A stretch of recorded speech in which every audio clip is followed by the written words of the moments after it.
this world, there is real evil in the darkest shadows and in the most ordinary places. These are the true stories of the innocent and the unimaginable. Although Rebecca Lennox enjoys a fairy tale life, she harbors a dark secret that could rip it apart. She keeps it hidden until a barrage of terrifying visions launches her on a collision course with her past and an intense battle with her ultimate fear.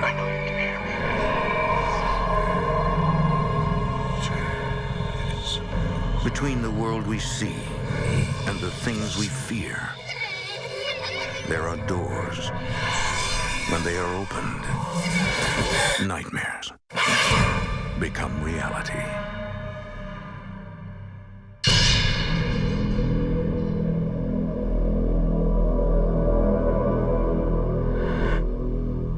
Some believe there are restless, earthbound spirits who drift aimlessly, unaware that they are dead, all the while seeking comfort from the living. But when lost souls are ignored, they sometimes get angry and must break through the physical realm to make their presence known.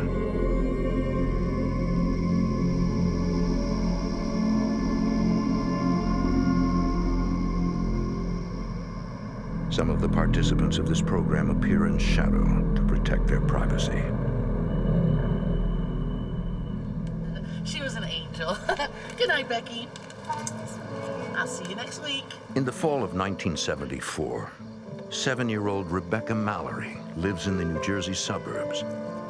Like all parents, her father, New Jersey police officer Sergeant Bill Mallory, worries about keeping her safe and happy.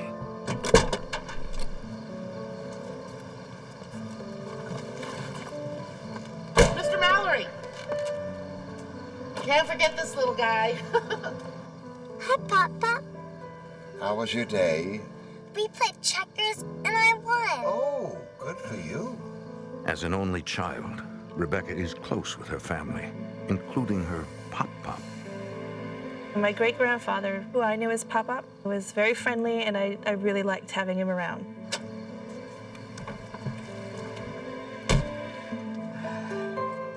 Buckle up, honey.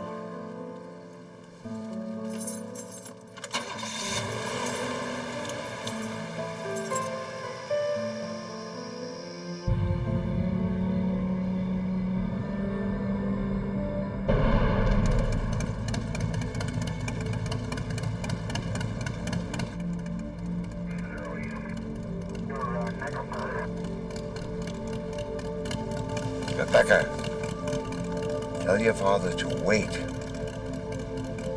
Dad, don't go.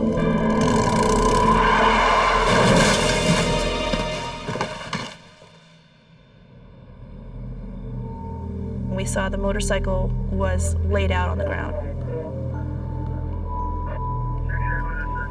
And the driver was a good few feet away from the bike. Stay in the car! Dispatch, I got a 901 at the intersection of Main and Mendham Road. Request assistance immediately. How did you know, Becky? Pop told me.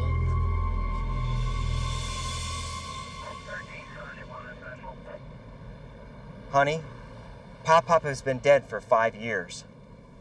He died when I was 6 months old. My Pop being in the back seat was actually normal. The accident happening in front of me was what upset me. Okay? It's gonna be okay. It was a scary experience for a 5-year-old to see a motorcycle accident happen just, 10 feet away.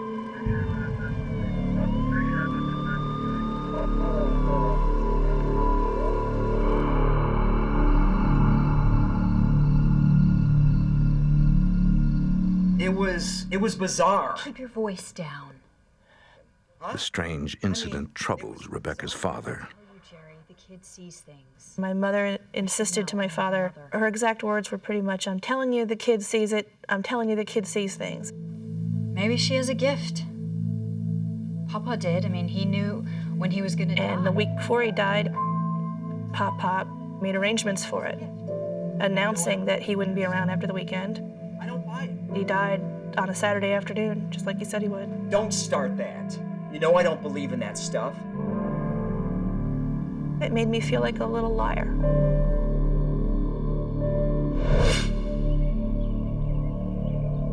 Rebecca is torn. She loves her father, but Pop is her best friend.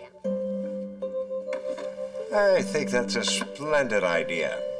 Pop would come to me often during the day, and he would sit and we would play, and I never wanted him to leave. It should go in the bedroom. This is a rocking chair. It can go in the living room, the bedroom, or the attic. Rebecca's dad begins to worry about his daughter's well-being.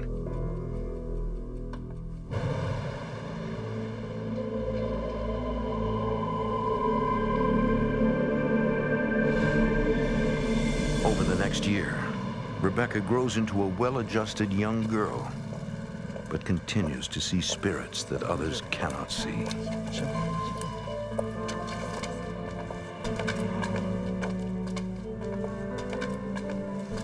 Hello. I'm Carl. What's your name? Becky. I'm 7, but I'll be 8 soon. Rebecca, stop it. There's nobody there. The steps are empty. But Daddy, there was a man sitting on the steps. It's hard to explain to somebody else that you can see a reality that they can't. There was a man with a blue jacket and his name was Rebecca's Carl. father cannot come to terms with his daughter's odd behavior. She is too old for imaginary friends. Pop and all these friends are in your head. But Daddy, I see them. Then just block it out. Just block it out. It was upsetting for a child to have your father yell at you for something that you can't help. Light turns green. There's no switch that I can turn off and on. And that was probably the day that I started realizing that I had to hide it. I promise, Daddy. I promise I'll stop.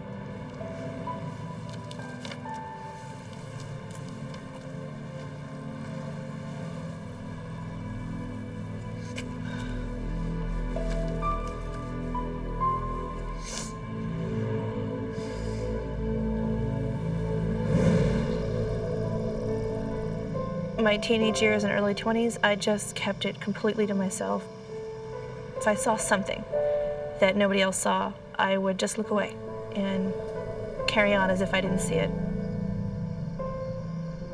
Rebecca gets married in 1995, and years later, suffers through a bitter divorce.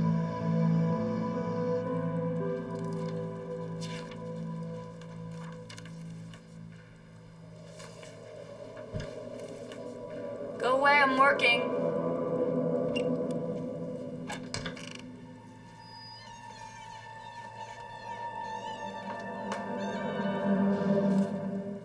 What's up? I'm scared. I want to sleep in Tim's bed.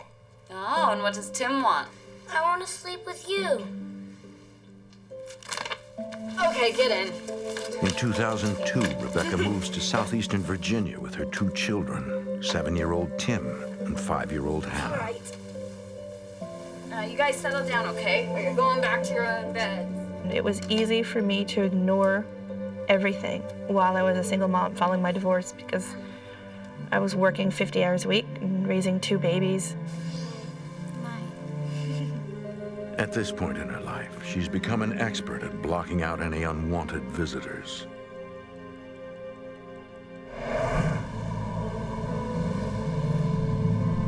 Between a demanding work schedule and raising 2 children, Rebecca makes time for fundraising at a local children's hospital. Thank you for coming. Your name? Daniel Lennox. In early 2003, Rebecca meets Daniel Lennox, a successful dentist in the area. I can never get these things hooked. Here, let me. The two feel an immediate attraction. Thank you. Rebecca. Thank you. I was engaged to be married when I met Rebecca, and we really hit it off, and then I ended up breaking off the engagement, and we started dating. What?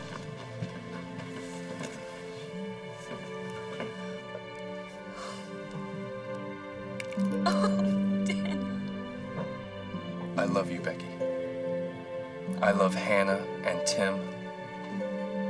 Will you be my family? Yes. Yes.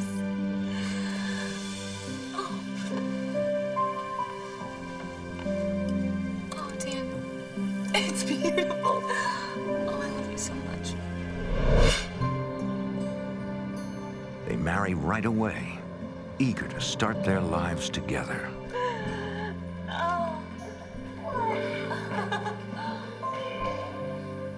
After Daniel and I got married, we moved to a new house. We started talking about maybe having a baby. Everything was great. Life was good. Daniel is a devoted husband and a loving father to Tim and Hannah. We pretty much became your typical ideal family.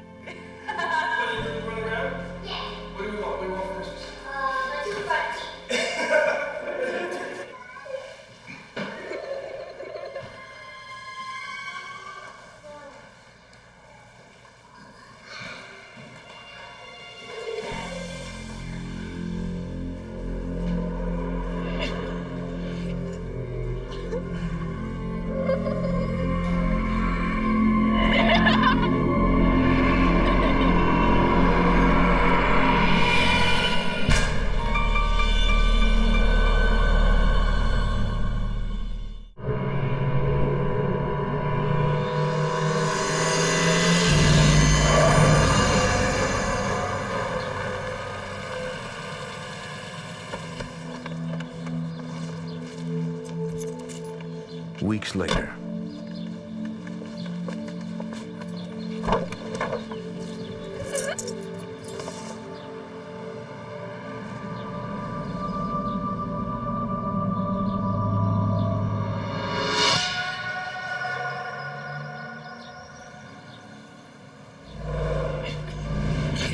when I first saw him, the hair on the back of my neck stood up. You get that chill, and it's almost like you're too afraid to move. I didn't want to acknowledge that it was there. Block it out. Just block it out. Block it out.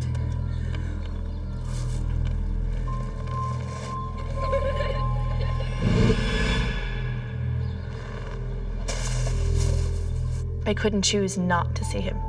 He was there regardless. Rebecca is terrified. For some reason, she cannot block out this spirit.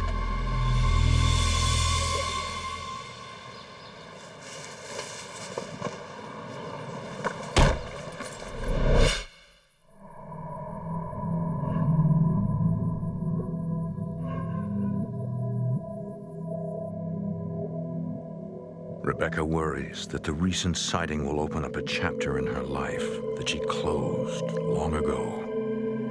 His presence was almost like a threat to the peaceful, happy little life that I had established.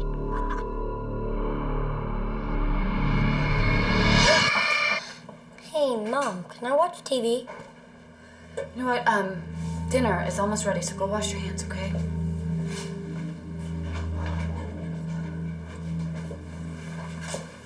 Hi, honey. Hey, go wash your hands, okay? Dinner's almost ready. I must have seen about 24 patients today. How was your day? As always, she keeps her secret to herself. Honey? I'm sorry. What? Is everything all right, Rebecca? Yeah, you know, I'm really tired, that's all. Nothing. No big deal. I didn't tell Daniel. I was afraid that would open a whole can of worms I didn't want him to know about.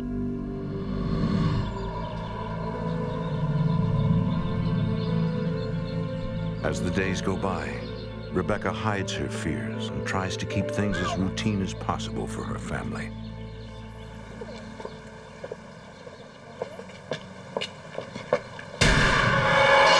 Hannah! Yes, Mama? Come on, baby, let's go have snacks inside today. Come on, sweetie.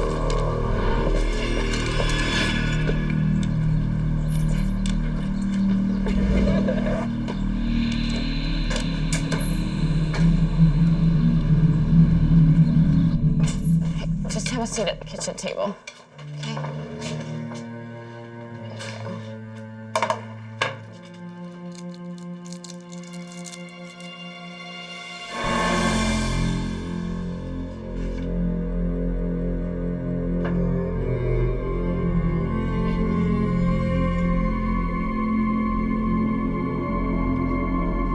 Mommy! I'm sorry, honey. The day I saw the little boy's spirit in the hallway, I decided to accept it, but not share it with anybody else.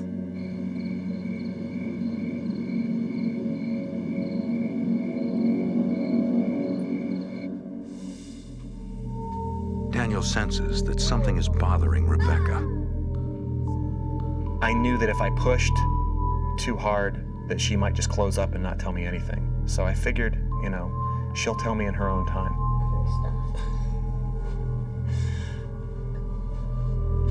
I was afraid that my husband would either not believe me and think that I was just crazy, or he would believe me, but would react in the same manner that my dad had 20 years ago.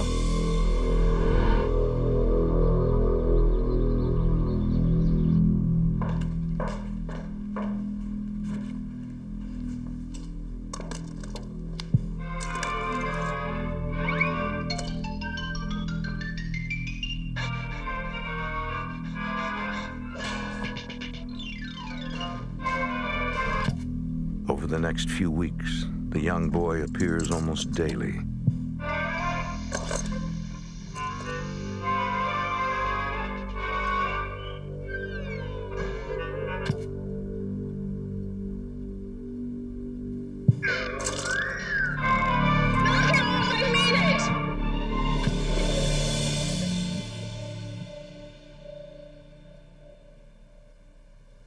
I got fed up and I yelled at him to stop.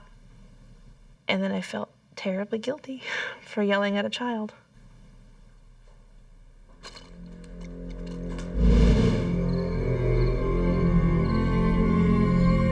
Later that night,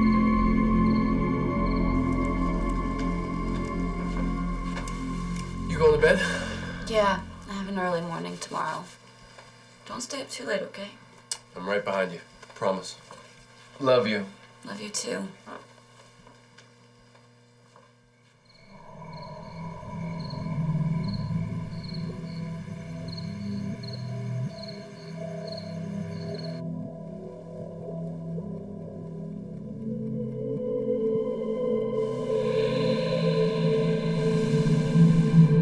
I felt somebody tugging at my blanket.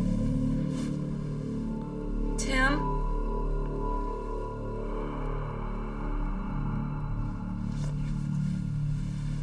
I sat up, thinking it had to be my son, but there was nobody in the room.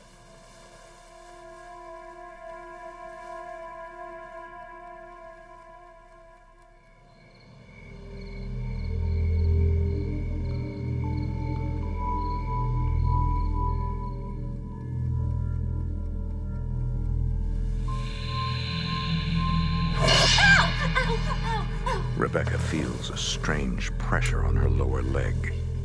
It hurt the boy. He was giggling, not a sinister giggle, nothing evil, just like a little kid would giggle. She discovers a tiny bite mark.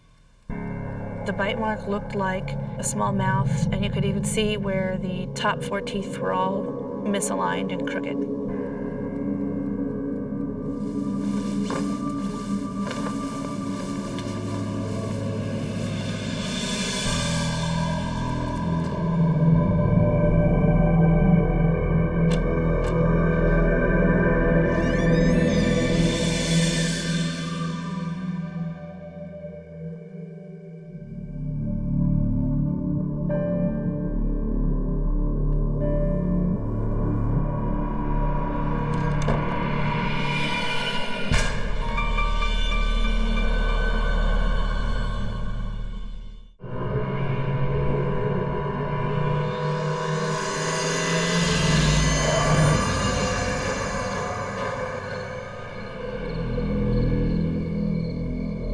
first time in her life, Rebecca is faced with an unimaginable revelation.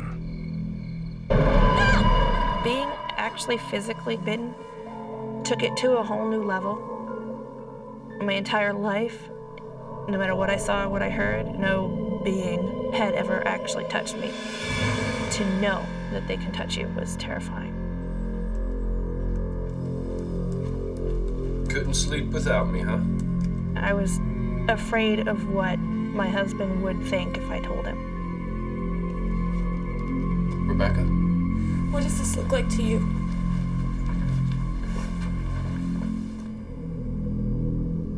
And he was in total shock. Well, it didn't break the skin. From the looks of the bite, there was nothing that could have done it to her except for a very small human mouth. Did one of the kids bite you? No, they're both asleep. I think it was something else. Honey, this is a child's bite. I can see where one of the front teeth are crooked. Rebecca, what's going on? And I told him I think a ghost bit me. I keep seeing the spirit of a little boy out by the tree line. Rebecca still can't bring herself to reveal everything to Daniel. I was too afraid and too confused and too scared to go into anything further than that at that time. Daniel, but I swear it's true. I see him as clearly as I see you. I didn't know what to think. I didn't know how to react. I had never been faced with anything like this before. Why didn't you tell me? Because I was afraid you'd think I was crazy. The presence of the bite mark is contrary to everything Daniel believes. I didn't want to believe it was something paranormal, but faced with the evidence, I didn't know what else I was supposed to believe. No, Daniel, what are you doing? Daniel insists on getting professional help, but Rebecca is resistant because she doesn't want him to know any more than what she has already told him. And I didn't want this to happen again. That was the main thing. I wanted answers, and to that end, to protect my family, the only thing that I knew to do was to contact somebody that knew more about these things than I do.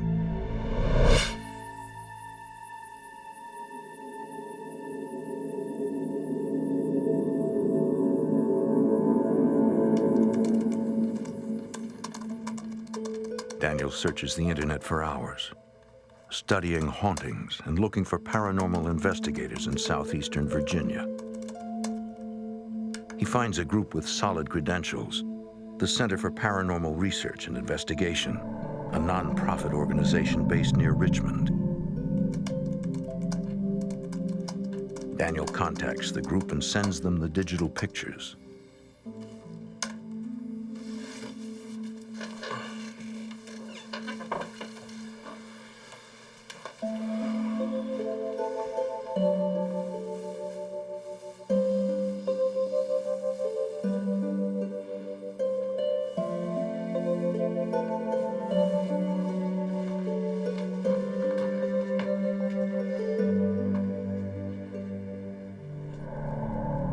According to Daniel's research, some hauntings can be resolved by simply ordering the spirits out of the house.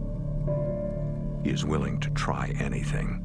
I don't know who you are or what you want, but I want you out. Leave my family alone.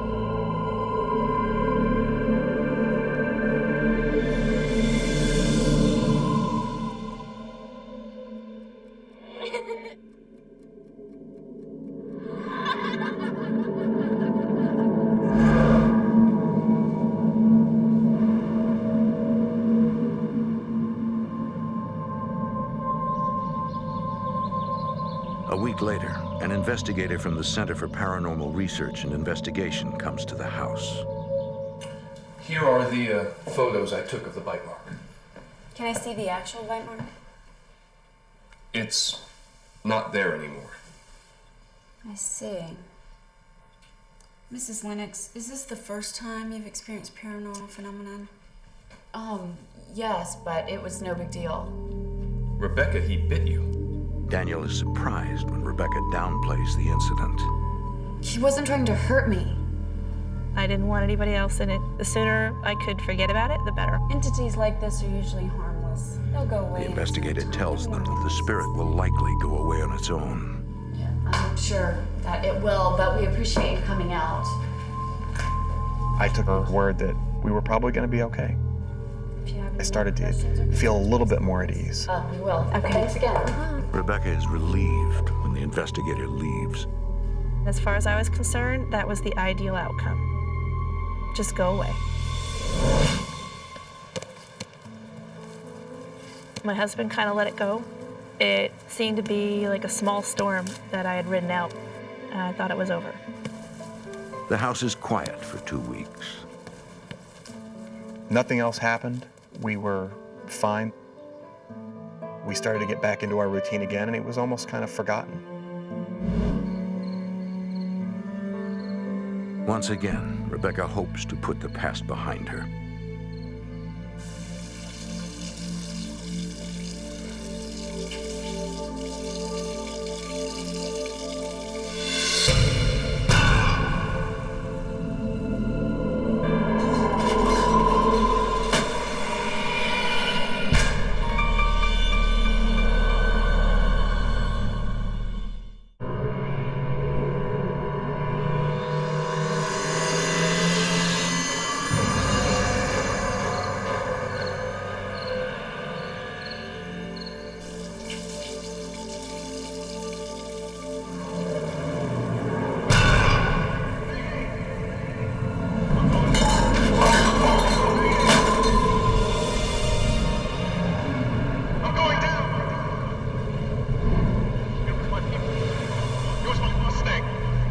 I started hearing the male voice, and it was almost as if he were in the kitchen.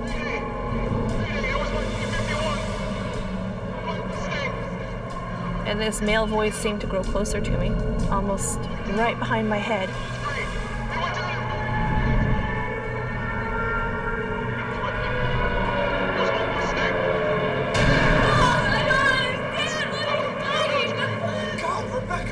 She's visibly very shaken. And she kept asking me, don't you hear him? Don't you hear him? Can't you hear that? And I said, no, I don't hear anything. And I didn't. You can hear me, Danny. You can hear me. It's a man. He's talking about his P-51 and his Mustang. He won't stop. He won't stop screaming. I know you can hear me. Oh my God, it stopped. Oh God, Danny. You must think I'm crazy. Oh my God, I'm so sorry. I'm so sorry. I could tell by the look on her face that she wished that I hadn't witnessed it. Maybe she thought I was going to leave her, and that never really crossed my mind. Are you sure he said P-51 and Mustang? Yeah, why? I said a P-51 is a military aircraft. It's an aircraft from World War II, and they also flew in Korea. I said, what's this all about?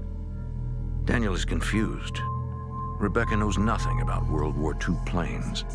Mommy! Mom, what's wrong? Nothing, honey. Mommy and Daddy were just talking about something a little too loud. Okay, but hey, who wants some ice cream? Relax, I'll get the ice cream. Yay! I want sprinkles! Okay.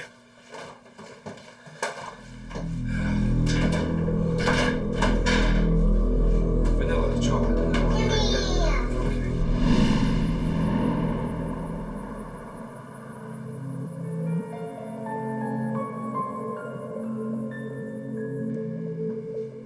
Not sure what to do. Daniel searches for any information he can find on P-51 aircraft and possible crashes in the area. When Daniel was trying to come up with some kind of logical explanation as to what had happened, I was thinking, oh my God, he is going to completely demand that I go see a psychiatrist, and they're going to medicate me, and that's the end of that. This is over. Does this picture mean anything to you? No, nothing at all. Rebecca's relieved that Daniel believes her, but she refuses to dwell on the incident. She just wanted to kind of close the lid on it and not talk about it and not deal with it. I was upset and angry because I couldn't fix this problem and I couldn't help her. In the days that follow, Rebecca starts to withdraw from Daniel. Hey, Hannah, open it up wide so you can get the leaves in. Good. I was afraid that I had just begun a downward spiral.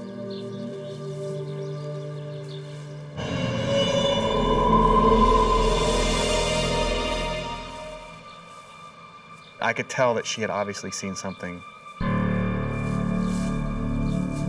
Rebecca?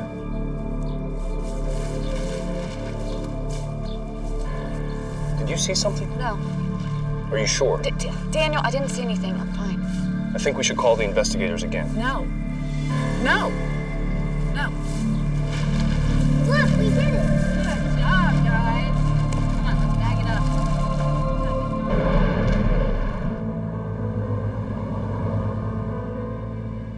One day while the kids are in school, Daniel takes Rebecca on a day trip to nearby Williamsburg, hoping to take her mind off of things at home.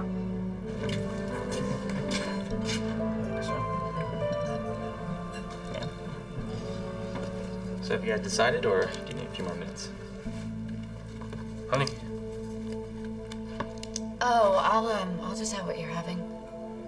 Rebecca is despondent and begins to wonder about her own sanity.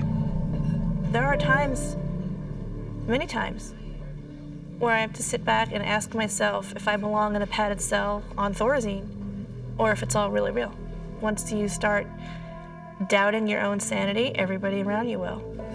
Both have the special, please. Rebecca, I don't know what to say, except that I'm here for you. I'm fine, Daniel. Okay, I'm fine.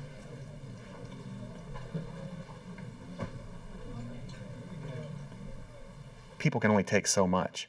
And if these unexplained things were happening to her constantly, it was going to take a toll on her.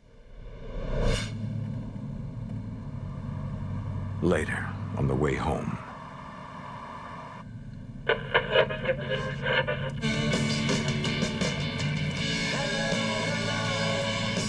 My name is Elizabeth Pratt Jones. Rebecca hears the voice of an old woman. Daniel hears nothing. Where is my china or my receipts? Where are my receipts? You can't do this to Rebecca? me. I want my Are you hearing something? Here in the car? Just write it down, okay? Elizabeth Pratt Jones.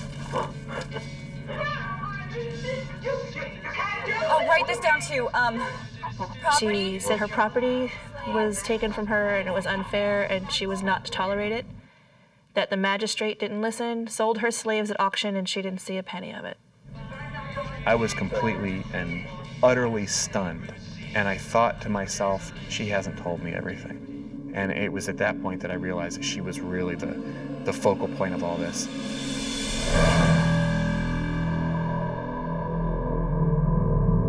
That night, Daniel doesn't push. He gives his wife some space.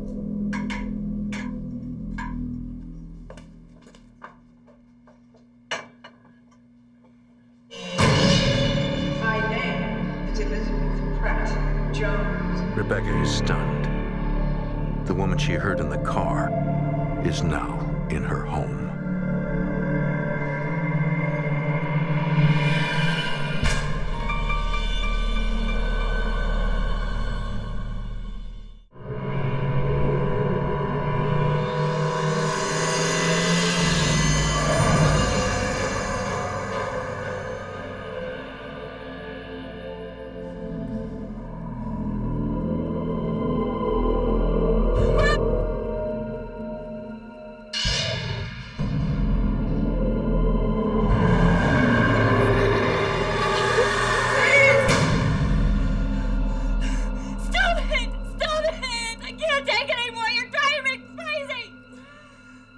What's wrong, babe? They won't stop, Daniel. Even when I'm asleep, they won't stop. Beck, listen to me. Either we move out of this house, or we call the investigators. It's your choice. Call the investigators. Tomorrow. It was a huge turning point for me. I was tired of keeping it to myself. So why not just go the distance and finally get it out there?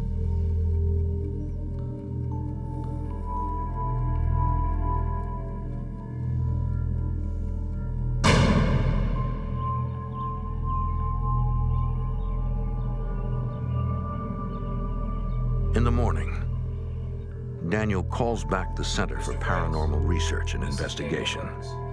Your group analyzed our house. He speaks with the new regional director, Tom Varanus. I just took over as director. Varanus is a scientist. He worked at NASA as an aeronautical researcher for 35 years. My work with NASA gave me a good solid background in studying scientific research. What we are looking for is the possibility of proving paranormal activity does exist through instrumentation and through scientific research. Varanus agrees to meet with the couple and run a few tests on the property. Is Thursday convenient? The sooner the better. I'll be there around 7. Thanks.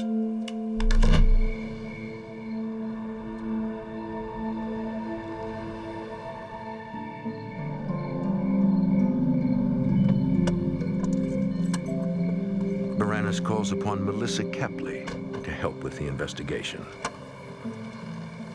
My degree is in psychology.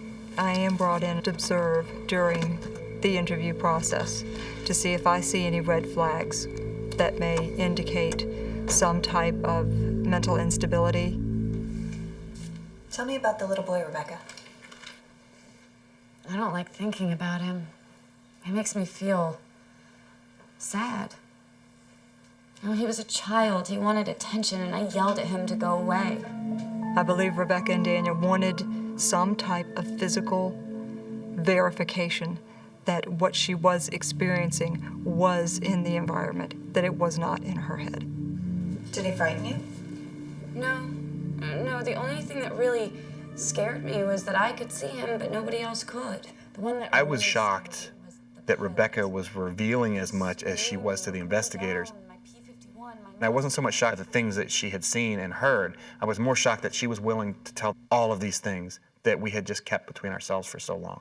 With your permission, we'd like to set up some equipment to take some EMF readings inside and out. Yeah, go ahead. Tom and Melissa use electromagnetic frequency meters to monitor fluctuations that can signal the presence of a spirit or entity. They must investigate every source of the EMF readings before they can determine whether the fluctuations are caused by something supernatural. We decided that it was a good idea to check around the outside of the premises just in case there may be something causing EMF readings, because we were spotting some EMF readings that were changing periodically over time.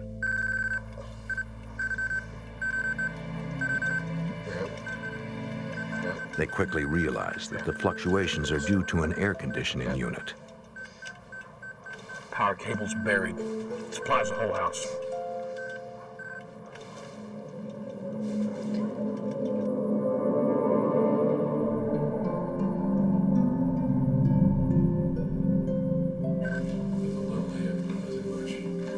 Most of the EMF readings recorded around the property prove inconclusive. So Tom and Melissa try using a compass. EMF readings can be done with a compass. A compass will pick up a magnetic field and will cause it to move. Yeah, yours is done.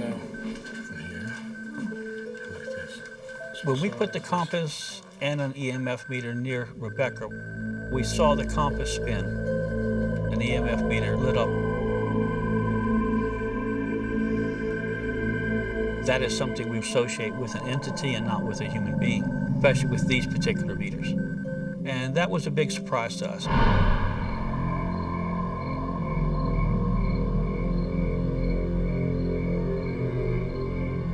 We didn't get any indication that the house is haunted, per se. However, we did get some high EMF readings in the hallway, especially near Rebecca. Rebecca, have you told us everything? The house isn't haunted. I am.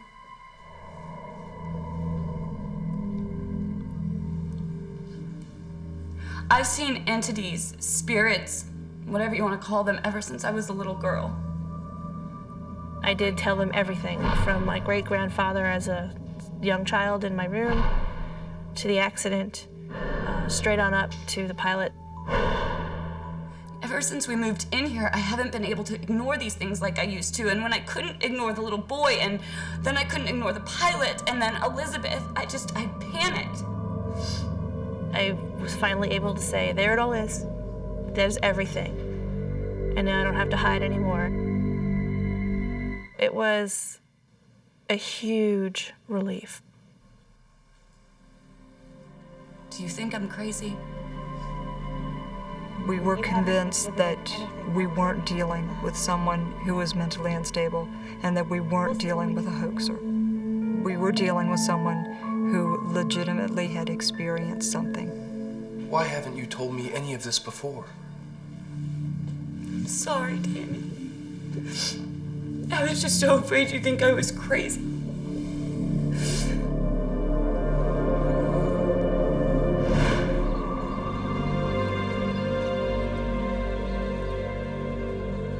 Because of the lack of physical evidence, the investigators follow up with additional research at the College of William and Mary. We had to take the information that they had shared with us and then investigate that on a historical side. Did these people actually exist that she claims she has talked to? If we could prove that they existed, now we had something that was quite interesting to everyone.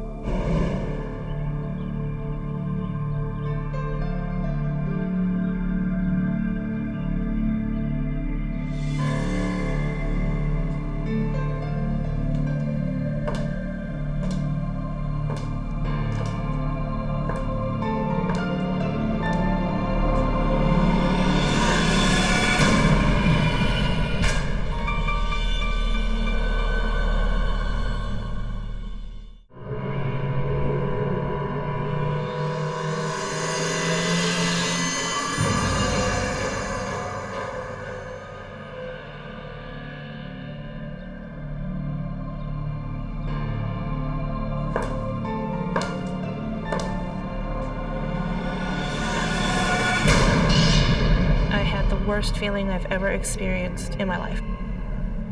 It was fear and sadness all at the same time. I felt it before I saw anything. This palpable danger.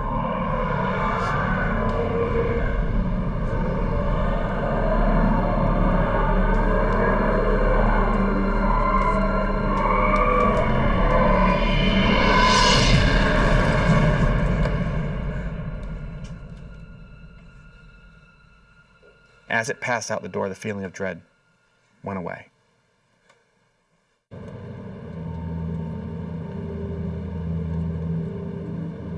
Daniel fears that the shadow is an ominous manifestation of the pilot, and his presence is an omen that something terrible is about to happen. The Lennox family soon moves to a new home on the other side of town. For the next couple of weeks, things are peaceful. Rebecca and Daniel put the past behind them. You didn't like to cook. Hello? Oh, hi, Tom. Yeah, sure. Tonight will be fine. Okay, great. Thanks. Bye. They found something. What? The thing I wanted the most from the paranormal investigators was validation. I didn't necessarily want to get rid of the entities because I don't believe that they can be gotten rid of. In the same way that she didn't ask them to come around, I don't think she can ask them to leave either.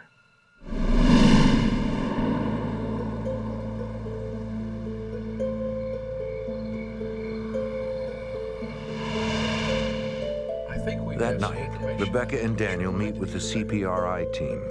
This article is from the Daily Press. It's dated March 16th, 1950. Two pilots ferrying P-51 Mustangs crashed 600 yards from the couple's former home.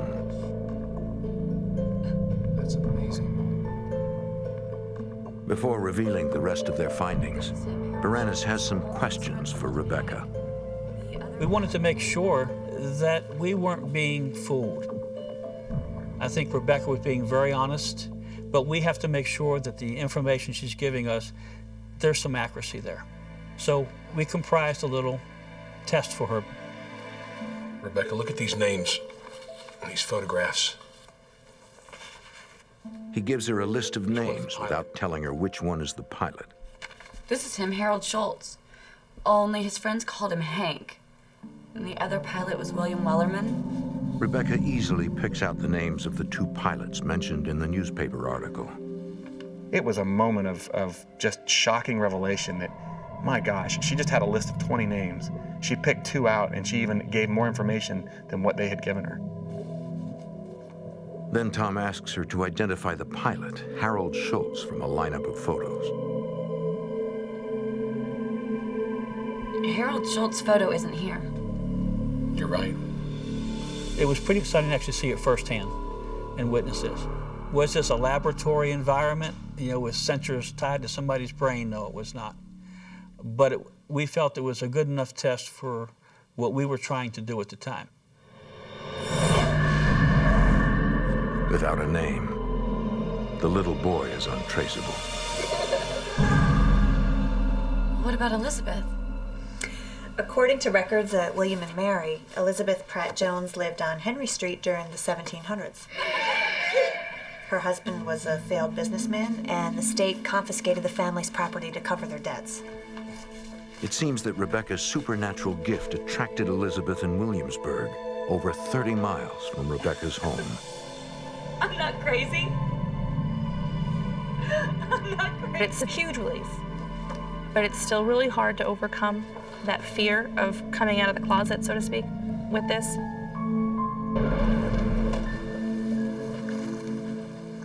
Since the move, Rebecca has not seen or heard the little boy or the pilot. She believes that their spirits are somehow connected to the old house, and they were drawn to her because of her sixth sense.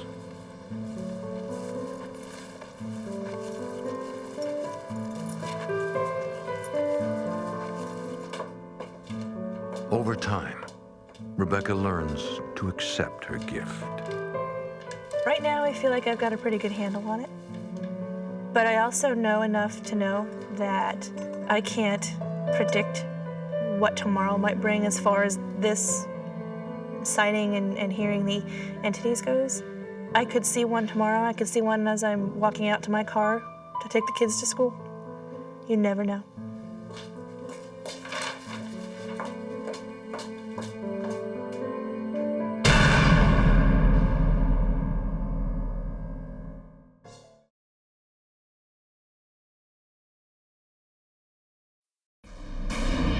In this world, there is real evil in the darkest shadows and in the most ordinary places. These are the true stories of the innocent and the unimaginable. Newlyweds Bill and Icy Spencer are elated when they find the perfect apartment in a quaint Seattle neighborhood. And new beginnings. But their hopes for the future are soon shattered when they are confronted by the supernatural. Intruders with a dark history hold them captive, making them the victims of their violent rage.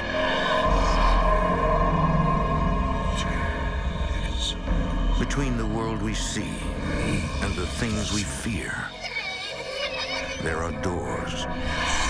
When they are opened, nightmares become reality.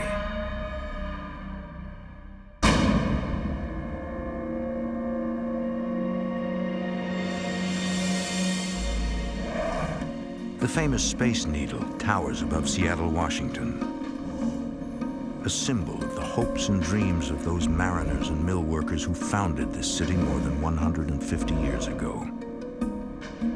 It was a place where people came to make a fresh start, escape from the past. But for some, the past is not easily buried. It clings like a lonely shadow and reappears when least expected.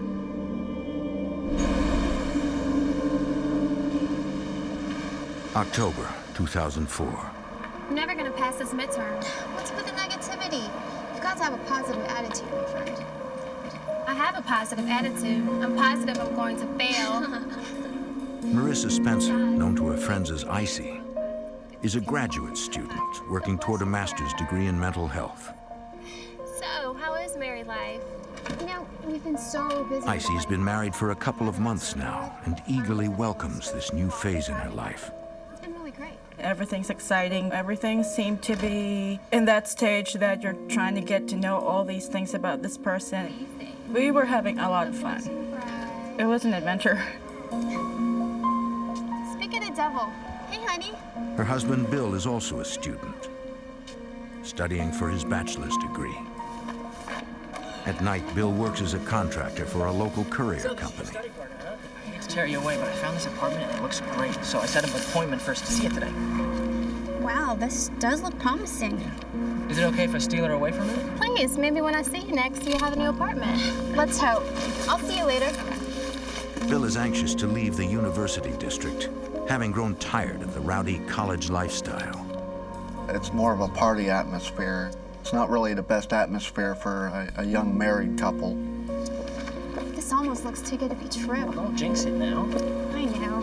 I'm just so ready to start our new lives in some new place, away from all of this. I got a good feeling about this one. I know, I'm so sick of our apartment now. We wanted to go to an area that was more quiet, more of a traditional family setting. Icy is delighted to learn that the apartment is located in the historic Ballard neighborhood just outside of Seattle.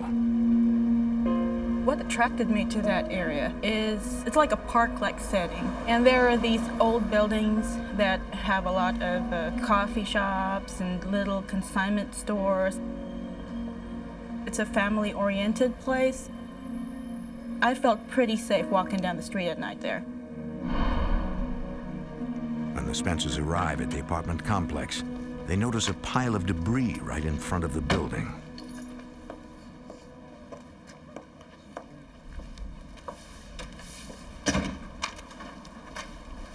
Hi, you must be the Spencers. Yeah, hi, I'm Bill. This is my wife.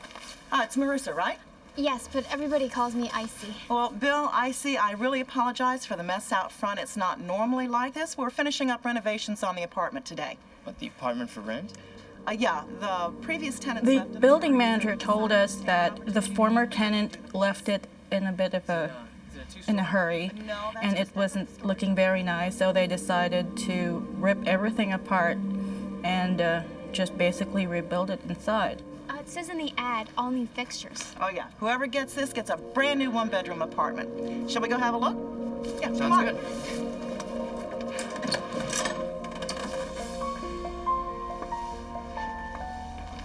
The renovations will be complete today, and after that, the place will be ready for new tenants.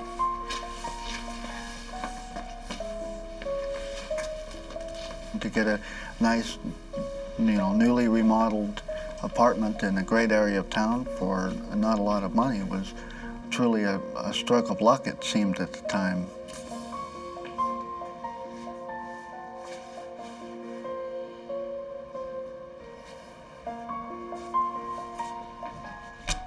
The place has everything the young couple is looking for. Yet Bill can't help but feel apprehensive. There was something about the apartment that didn't seem right to me. So how does it look in here? Everything seems to be okay. That's it? Don't you think this place is perfect? It's pretty good. Pretty good? It's gonna be like we're living in a brand new place. It's in our price range, too. What's wrong? You don't like it? No, it's not that. You know what, you're right. I just can't believe we found a place this nice this soon, that's all. But you're right, it's perfect. So you like it? I didn't say anything because it kind of seemed silly to turn down a perfect apartment for, a feeling. Well, then what are we waiting for?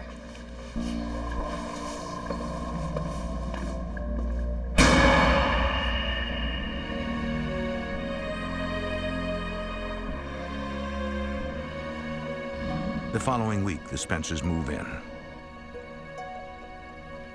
Icy works on transforming the apartment into a home.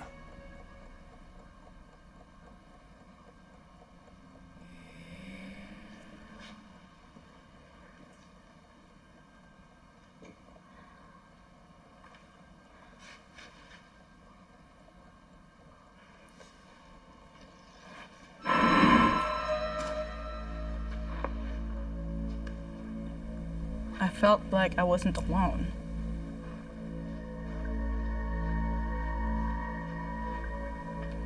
It just felt so eerie.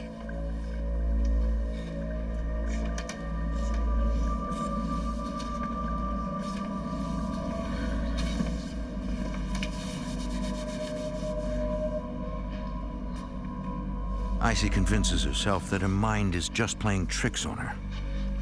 I thought, we're just moving in, we have all this stress, I'm just tense, I haven't slept in days, so maybe I'm just not used to this place.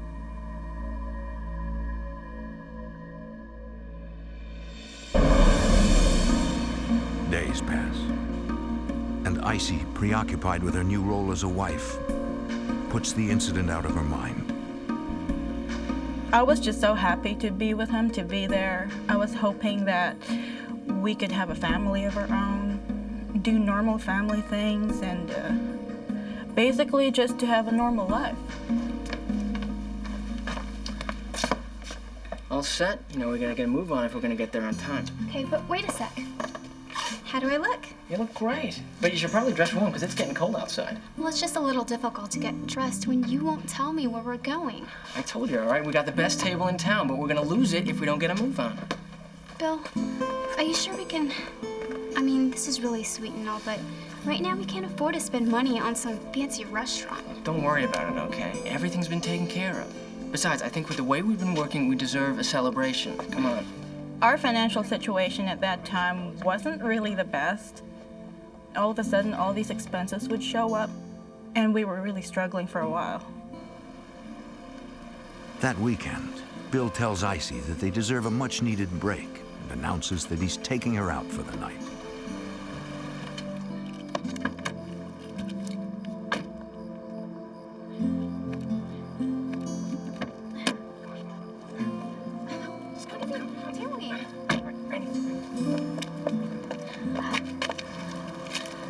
Well, you are full of surprises, aren't you? I told you we could afford it. Hey, get the blanket.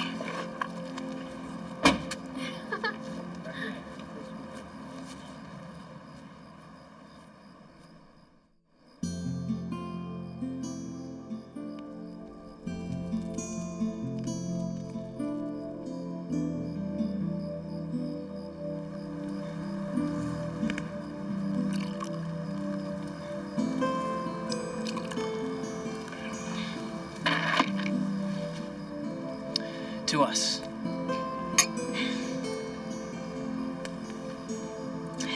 You were right. About what? You did get us the best table in town. I felt very fulfilled at that time. It just signified a new beginning. We were very excited about it. The next morning, Bill rises early and lets Icy sleep in. For the first time in weeks, the couple has no classes, work, or unpacking to worry about.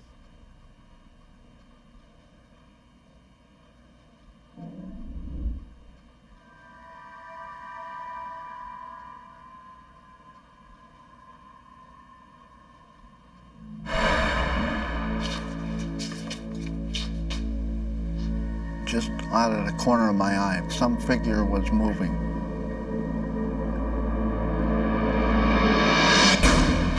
Whoa, jumpy this morning? No, I didn't hear you come in. You startled me, that's all. So what's going on outside? It's nothing. So, what do you want for breakfast, huh? Coffee sounds good. You're too good to me.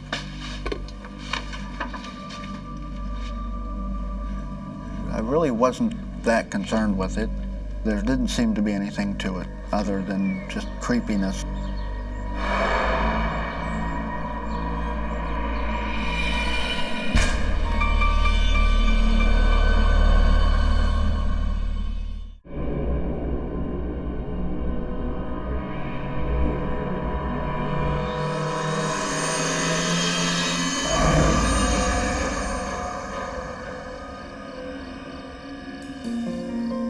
A month after they move in, the Spencers finally feel settled in the apartment. Icy can now concentrate on her schoolwork.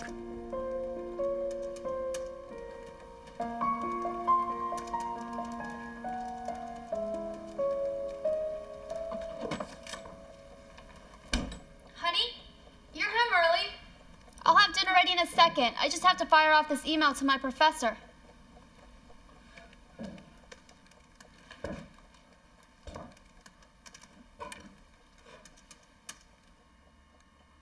Bill? What are you doing?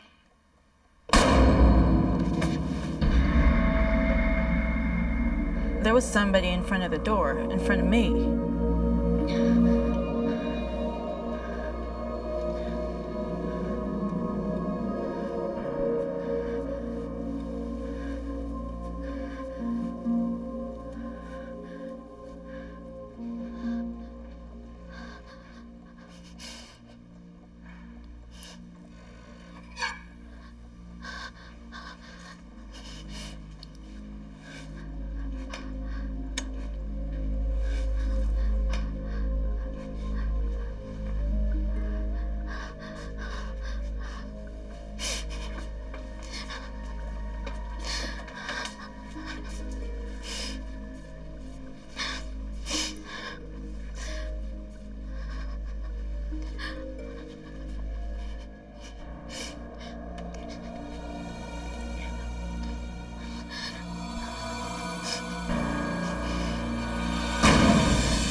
I was sure that I saw something. But an investigation of the apartment reveals nothing is amiss. I didn't really believe in ghosts. I thought people made up all these stories. I just didn't think it could be true. It's not rational. But I know in the back of my mind that there was something there. I just didn't want to admit it.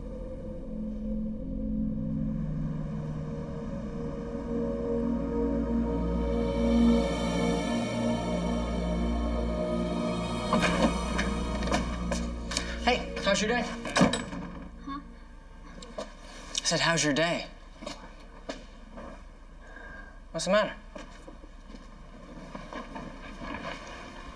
I need to tell you something. But I'm afraid you're gonna think I'm crazy. Anything's possible. This isn't funny, Bill. All right, try me.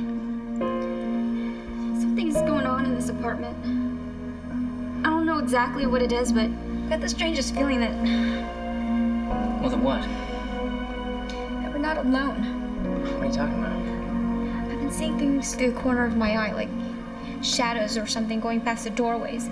She was certainly afraid and certainly concerned about what she had seen and a little panicky. And as soon as I look up, they're gone.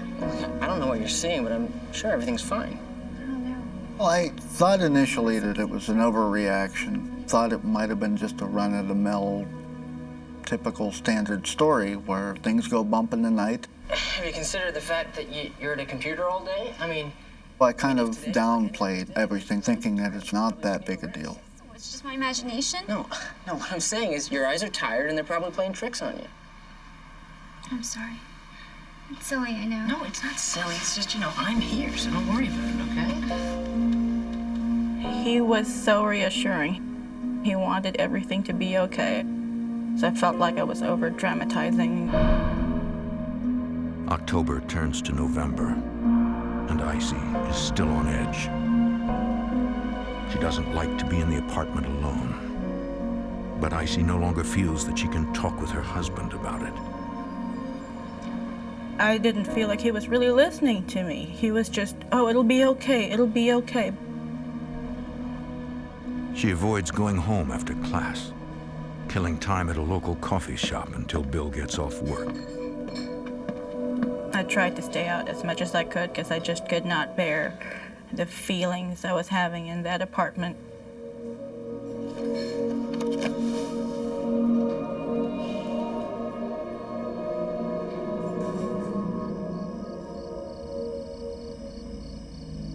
Eventually, Icy has no other choice but to return to the apartment.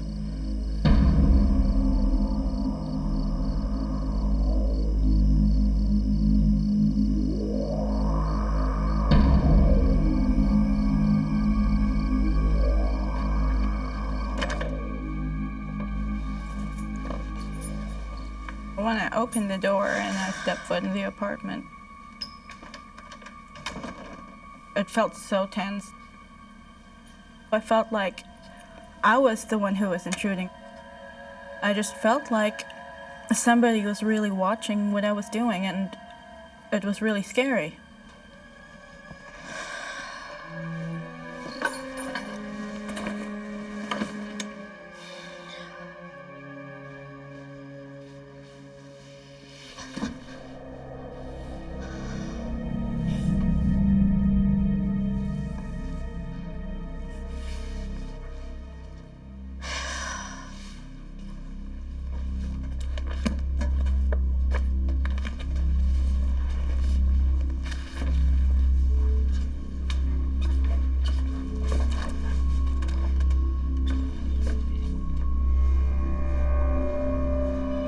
What's for dinner?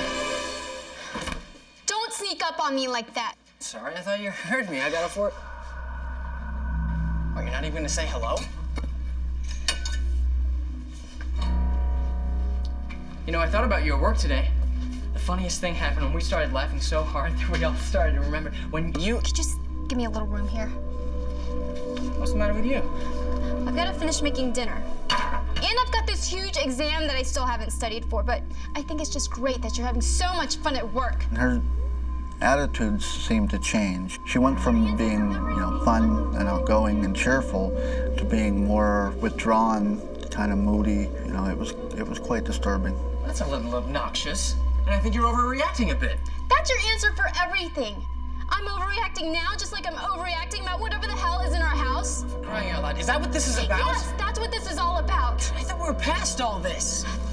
That's easy for you to say. You're never home. Well, I don't know what you want me to do. I want to know that you're taking this seriously. Why can't you just let this drop? Fine. You know what? I'm not hungry anymore. You want dinner? Make it yourself. It seemed like my wife was blaming me for not having answers or solutions for what was going on. It was very frustrating to not be able to come up with something. That night, Bill and Icy go to bed angry at each other and do not speak until the following evening.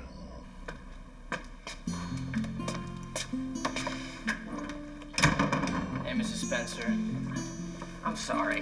No, I'm sorry. I've just been off lately. Not myself. You were right. No, look, you were right. I've been kind of a jerk lately. No. No, I have, all right? You don't have to sugarcoat it for me. I can take it.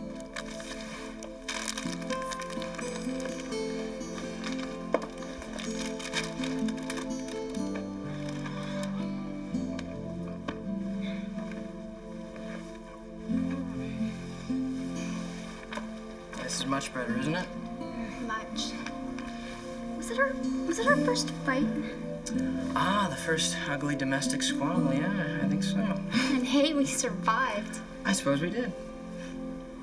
Hey, why don't you, take a break from your studying tonight, okay? And we can get some leftovers for dinner and pop in a movie and just relax. What do you say? Well, okay.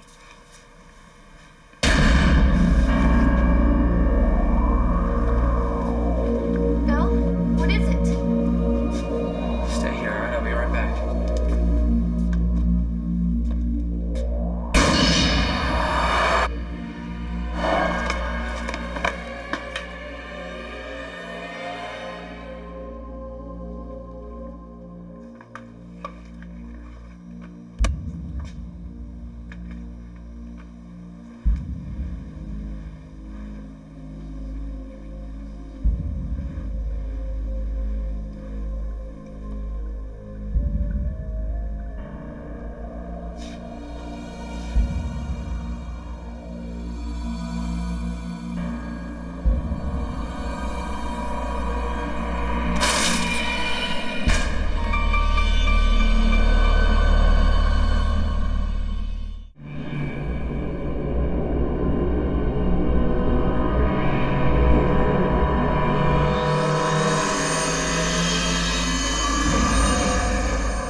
What is it? What happened? I saw somebody go down the hall into the bathroom, but whoever or whatever it was just... it disappeared. I saw a tall, thin, dark figure. It was unnerving because I went into the bathroom and it wasn't there. What did he look like? I don't know, it was like a shadow of a person. Oh my God. That's the same thing that I've seen. What are we gonna do? What can we do, all right? It was nothing. Oh, God, Phil! You know there's something in this apartment with us. I wasn't that sure that I really believed in ghosts at that time. It just didn't seem, it doesn't seem rational. I can't keep pretending that there's nothing wrong. You're making me feel like I'm crazy, and I know I'm not. Where are you going? I don't know. Gotta get out of here. Well, wait, I'm gonna come with you.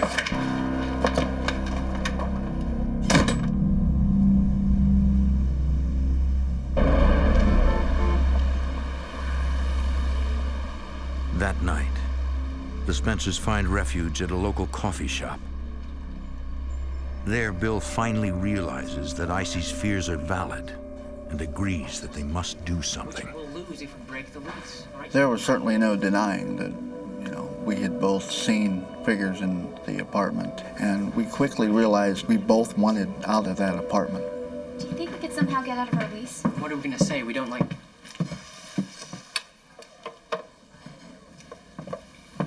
we don't like living with ghosts? The risk of sounding crazy is a powerful suppressant. So that was certainly a big reason why we didn't ask anyone to help us get out. No matter how much Bill and Icy want to leave their apartment, they know they are tied to it. There's something we can do. We had nowhere to go and we needed help. So we went online and searched, and we found the Washington State Ghost Society. They were in Seattle. The next day at the Washington Ghost Society, Shannon Stidman comes across the email from the Spencers. Stidman has been a paranormal investigator for over 6 years and has witnessed supernatural events. Even still, she broaches each message with caution. A lot of things can be mistaken for paranormal phenomena. So we like to take our time and make sure that they're credible and that we're really dealing with a ghost. In her response, Stidman outlines the basic steps that she gives to all potential clients. Our advice initially was for them to keep logs of the activity, to keep in touch with us so we could monitor the situation, to see if things would get worse, get better, stabilize. If there is indeed a presence in their home and the activity escalates, Stidman knows that it's only a matter of time before they will hear from the Spencers again.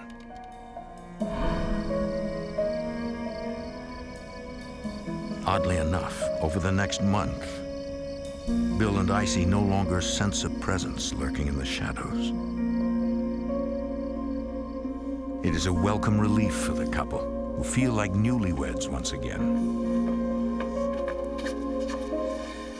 I got 3 words for you. Are they, I love you? Oh, well, there's that, but no, I was thinking of 3 others. No more homework. All right, time to call it a night. You're right. Oh, there's just one other thing. Despite the lack of activity, Icy takes Shannon Stidman's advice and keeps a ghost log. Do you really think this is gonna work? I don't know, but you've got to admit, it hasn't hurt.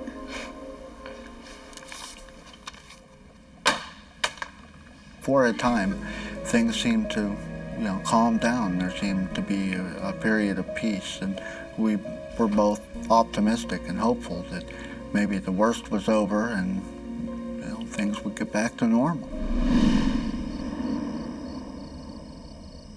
A week later, Bill and Icy enjoy another quiet evening at home. Promise me next time you're gonna try really hard not to cheat. Cheat? Are you calling me a cheater? You better believe it. I think someone's just a sore loser. Can't take being beat by a girl. Oh, yeah, it's killing me.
I saw him. I saw his face. A teenage boy. Really looked like he had been hurt pretty bad. It looked like his face had been severely damaged by something. What do you mean, a boy? How? I don't know. Somehow I could see him, and you're gonna think I'm crazy, but I don't think that he's evil. And I was still holding on to the hope that this was not that big a deal, and maybe that there were ways that we could diminish the impact of whatever this was. Well, it doesn't make it any less creepy. I don't want this thing in our home.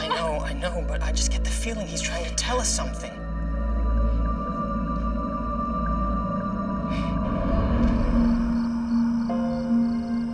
The glimpse of the teenage boy only leaves the couple with more questions.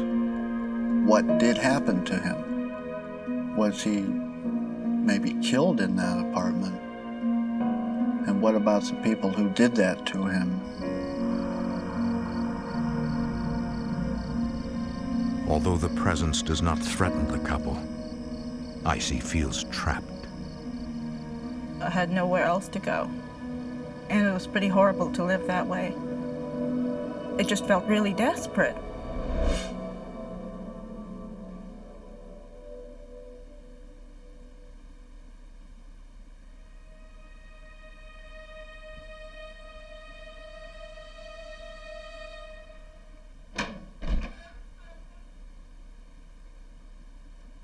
Bill?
I was living in a nightmare.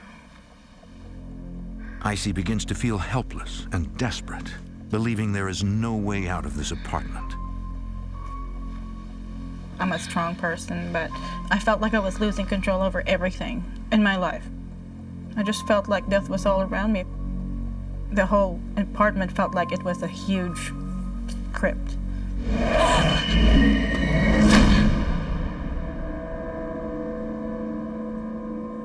By December, only 2 months after moving into the apartment, Icy becomes physically and emotionally exhausted. I totally felt like I was becoming somebody else. Like I was moving under a spell. She is unable to keep up with the demands of school, sending her deeper into depression.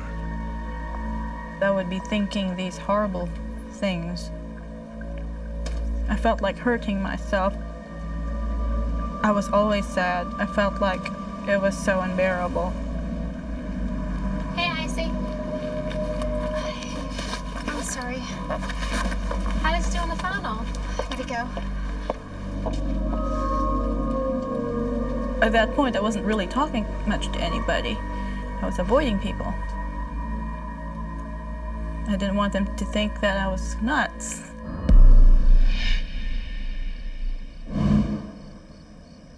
That night, Where have you been?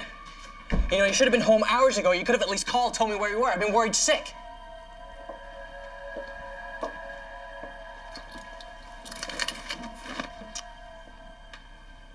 Just flunked my exam, okay? And that means I flunked the class. I see. Oh, I see. And what exactly?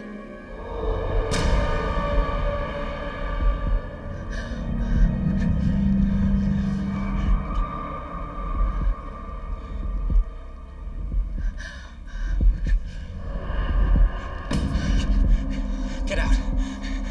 Get out of our house. Leave us alone. Do you understand me? I said get out!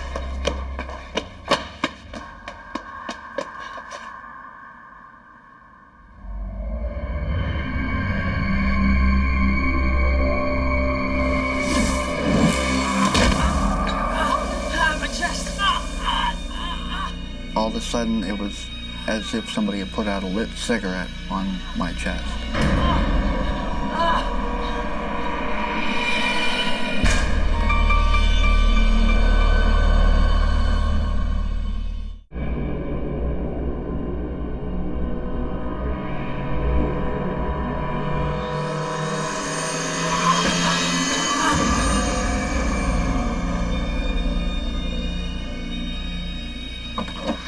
Bill and Icy flee the apartment, terrified by the violent intruder.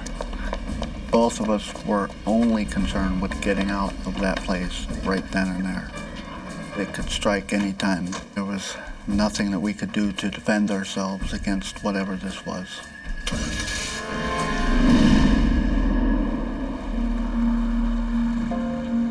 They drive aimlessly for hours, trying to make sense of what just happened.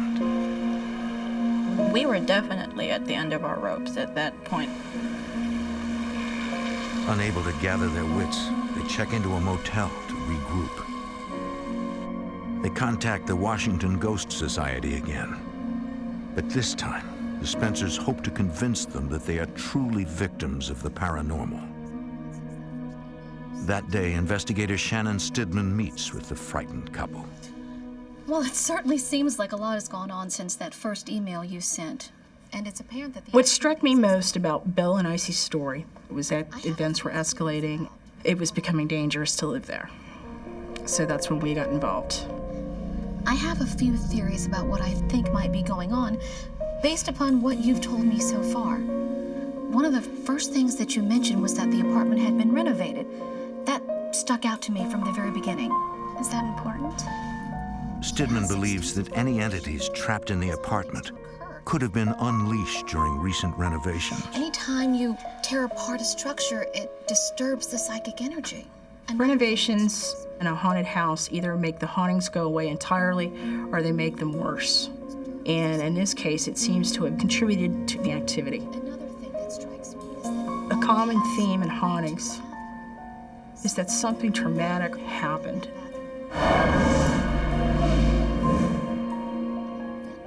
The image seen by Bill was a sign there was something definitely going on in there. Something very powerful, something very strong. But why attack Bill? We've been there for weeks and nothing like this has ever happened.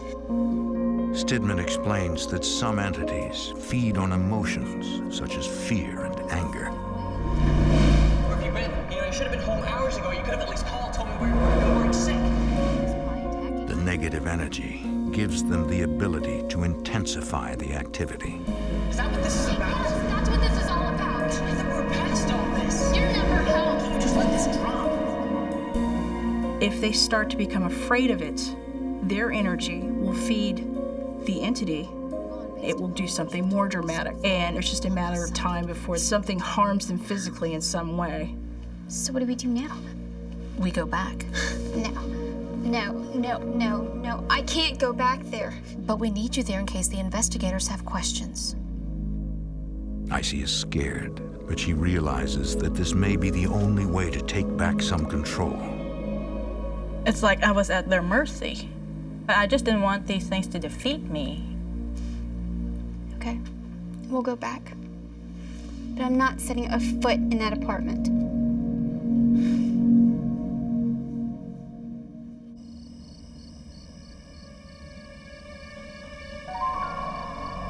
Hours later, the ghost hunters arrive. They hope to document any strange activity so they can better understand what is occurring in the Spencers' apartment. The investigative team includes 2 paranormal specialists and medium Lois Lee. I first started suspecting that I had psychic abilities when I was in my late teens. When I got a little bit older, I was able to describe ghosts that were in houses.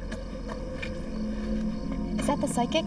Yes, but I prefer that you stay right here and have no contact with her until after she's finished her investigation of the house and grounds. We want her to be totally unbiased. The psychic goes in knowing nothing.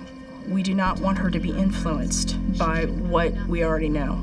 We want to be sure that any vibes she gets, any impressions she gets are from her, not from things that she's been told. Can I have the key?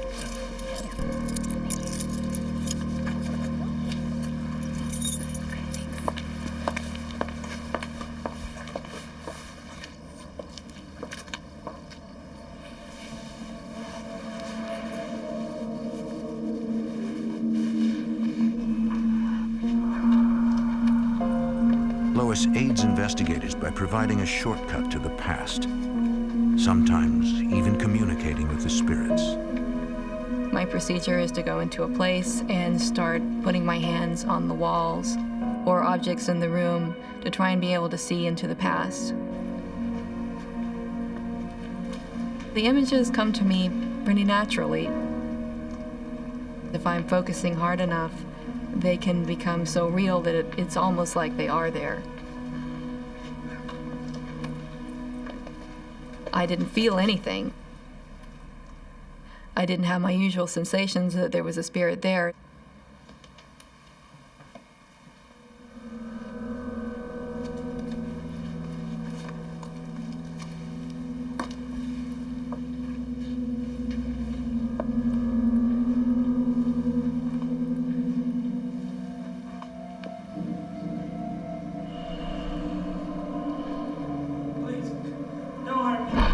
He was such a pathetic figure, young, maybe about 18, 17 years old, and I felt so sorry for him.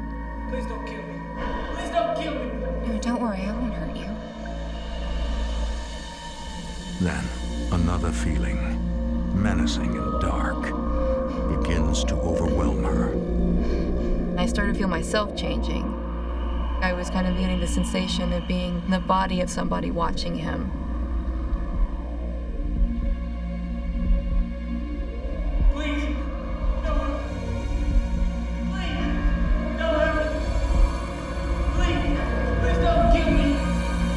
Feel in my hand a gun. Please don't kill me.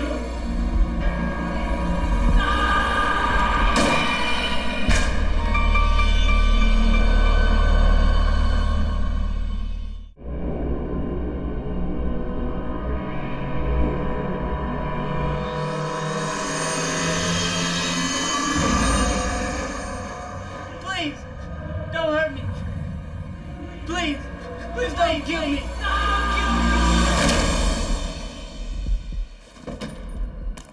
The smell was just horrible. The next thing I know, I was running.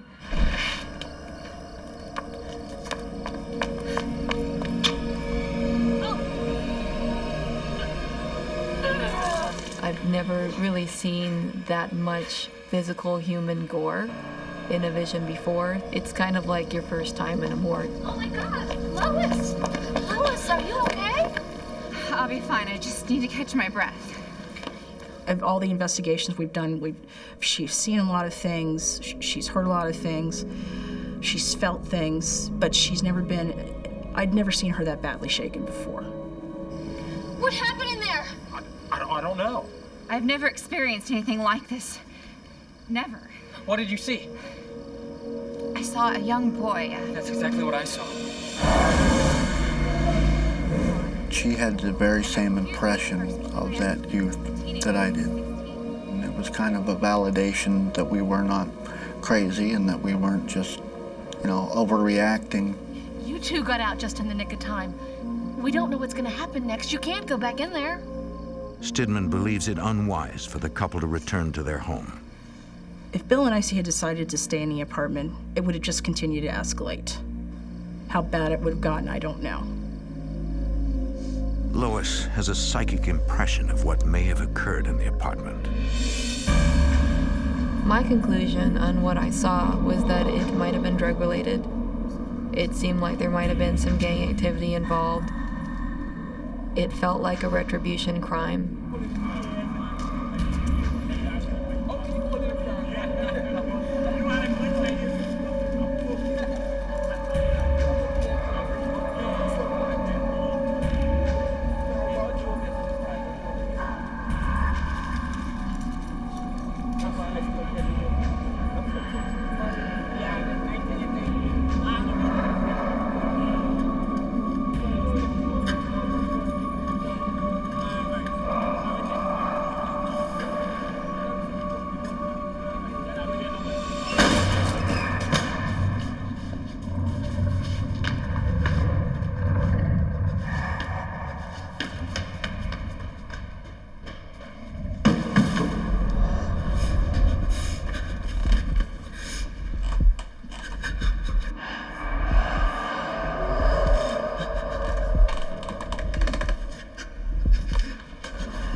Over the next week, the investigative team puts together a report on the details of the haunting.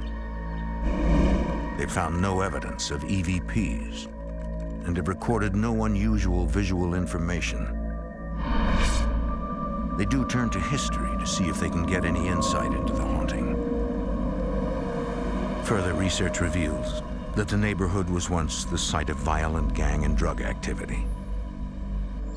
Although there are no clear-cut answers to what occurred in the apartment, the Spencers are satisfied with the outcome of the investigation. I don't know if I could go on in life asking myself time and again what was haunting that apartment and why. A lot of pieces fit in together, and that was basically enough for us. Soon after moving out, the Spencers find a new home. I would have to say that was one of the happiest days of my life. The apartment we got was still in Seattle, but not as good as where Ballard is. But somehow, I felt like it was a refuge for me. At least I could have peace of mind there. Say cheese. Cheese. In May 2007, Bill Spencer graduates from college. Thanks. No problem. See you at the graduation party? You bet. Should we go? Let's go. See ya. Bye, guys. Congratulations. Despite the trauma they've endured, the Spencers have come to terms with their experience with the supernatural. But it has also forever changed how they view the world. I used to not believe in anything supernatural. I always thought that if I can't see it, if I can touch it, it doesn't exist. There are some things in this world that cannot be seen.